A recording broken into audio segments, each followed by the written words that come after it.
B2B Marketing Mark 485, Chapter 3, Organizational Buying and Buyer Behavior. Second part, page 2. By the year 2002, GM, Ford, and DC had invested $200 million in Covisint, the automotive e-commerce marketplace. Covisint had become a battleground for control of supply chain information. Ford and DC, while theoretically participants in Covisint, had continued development of their own exchanges, requiring suppliers to join. By the end of 2003, Covisint had been through 4 CEOs, the third of which had served for just 1 month. Suppliers had continued to hesitate to join, instead developing their own systems or adopting to the systems of their various individual customers. Covisint had sold its auction services business to free markets, which would eventually be purchased by Ariba, and would now focus on its supplier management portals and data messaging services. In 2004, the remaining businesses of Covisint were sold to Computeware for $7 million. At its peak, Covisint had posted $50 billion of auction activity annually, a far cry for the MSDW 5-year forecast of $600 billion. For fiscal 2004, Covisint is on track to meet its expectations of $25 million in revenue. As a postscript to this story, Commerce One announced in the fall of 2004 that it would wind down, its operations and probably file for bankruptcy. Okay, after this story, let's look at the learning objectives. By reading this chapter, you will develop an understanding of the difference between quantifiable organizational needs and the often qualitative process used to fulfill those needs. Understand how organizations develop and satisfy the requirements for selecting and maintaining relationships with suppliers. Understand how individuals within organizations develop and satisfy the requirements of their professional responsibilities as dictated by the organizations, and within that framework, their own individual needs. See how the supplier-customer relationship is the principal defining factor in the success of the business-to-business marketing efforts. Gain initial sense of the concepts of trust and commitment in effective relationship development. Gain appreciation for the different levels of complexity of decisions made in the buying process, and how a business-to-business marketer can influence the process. Introduction. The scenario described in the opening example took place over a period of approximately 4 years. At the start of that period, it was thought that technology, as demonstrated by online exchanges, could significantly reduce transaction costs in business-to-business sales.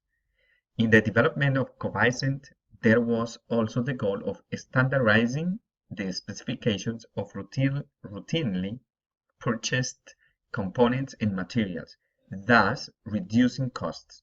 At the end of the 4-year period, however, the market witnessed the demise of Covisint, as well as several of the technology companies that had been considered the business models of the future. The internet is a great communications tool in the information transfer and transaction process. But what happens to the relationships between supplier and customer that have in the past been considered so important? This chapter examines the often taught classical buying process and its value, as well the interpersonal dynamics and relationship aspects of how organizations and individuals make buying decisions, whether at the place of the internet or more conventional means. The nature of buying. Many consumers' purchases, example buying decisions, are spur of the moment decisions, often associated with the ability of funds to make the purchase. While consumers seldom conduct a conscious value evaluation, the act of making the purchase indicates that they have decided that the value they are about to receive is greater than the value they are giving up. Example, their costs. If this were not the case, the exchange would not take place. The value assigned by the customer is influenced by many factors beyond the serviceability of the core product or service. The nature of the buyer decision process in a business-to-business environment is not unlike the consumer process, though the steps are often thought to be more visible and theoretically more quantifiable. Let us further compare the process. The consumer buying decision process. Our purchases as consumers are influenced by the roles we play in our daily lives. As parents, teachers, students, children, managers, and individuals, we are influenced to do what's right within the framework of the role we are playing. Sometimes that is a responsible decision with a broad range of beneficiaries. At other times, what is right is an impulsive, self-satisfying choice. Example, I bought it because I liked the color. In any event, though we are influenced by many factors, we make the buying decisions as individuals and are usually accountable to only ourselves for the outcome. What we have just described is part of the need recognition stage in the classical 5-stage consumer buying decision process. 1. Need recognition. 2. Information search. 3. Evaluation of alternatives. 4. Purchase decisions. 5. Post-purchase behavior. This process, or a similar presentation, is familiar to every student who has completed a marketing principles course. As presented, these 5 stages imply that the process consists of 5 discrete sequential events, depending on whether the purchase is a repeat of an earlier purchase or an entire new task, or is low involvement or high involvement.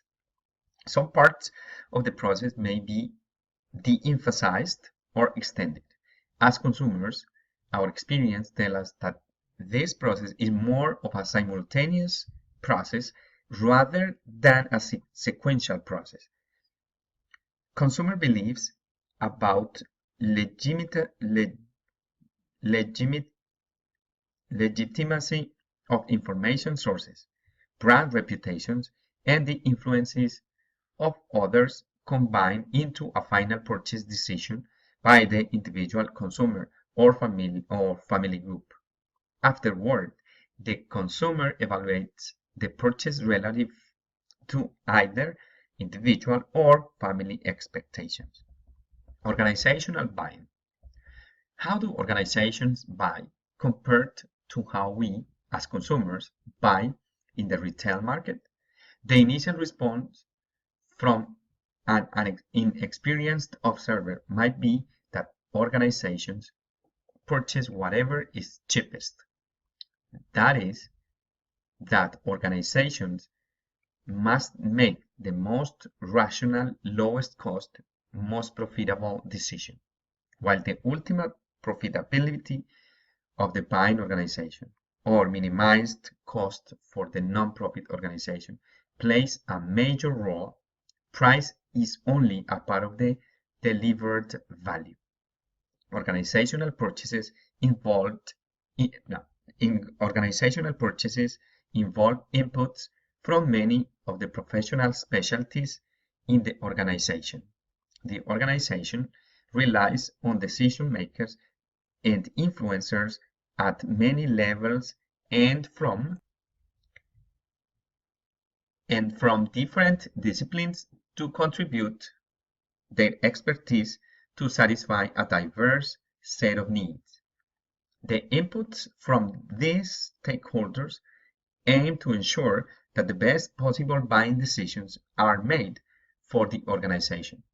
Individual stakeholders may contribute their expertise to influence the decision process without full knowledge or appreciation for the requirements of other stakeholders.